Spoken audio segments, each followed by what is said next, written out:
বিসমিল্লাহির রহমানির রহিম। আসসালামু আলাইকুম। আমি তহিদ আবার আপনাদের সামনে একটা নতুন ভিডিও নিয়ে আসলাম। আশা করি আপনারা সবাই ভালো আছেন। আর আমি তো 2-3 সপ্তাহ 2-1 মাস আগের থেকে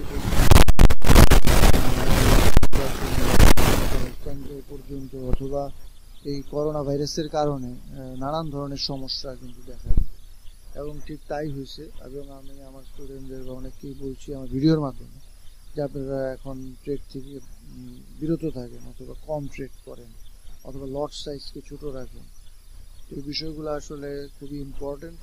তো এগুলো অনেকে খেয়াল করে না, এবং অনেকেই দেখা যায় যে এই বছরের শেষে এসে কিন্তু অ্যাকাউন্ট লস করে বা অনেকে অ্যাকাউন্ট ব্লো করে। এগুলো আসলে খুবই কমন একটা বিষয়, যেটা আপনার অভিজ্ঞতার মাধ্যমেই আপনি জানতে পারবেন, এছাড়া কিন্তু আপনি বুঝতে পারবেন না। তো যাই হোক, আমি আপনাদের সাথে এই টিপসটা শেয়ার করলাম। এরকম অনেক ধরনের টিপস আমি শেয়ার করব। আপনারা আমার সাথে থাকেন, আমার ভিডিওটা লাইক করেন, শেয়ার করেন যদি আপনাদের ভালো লাগে। দেখা যাক সামনে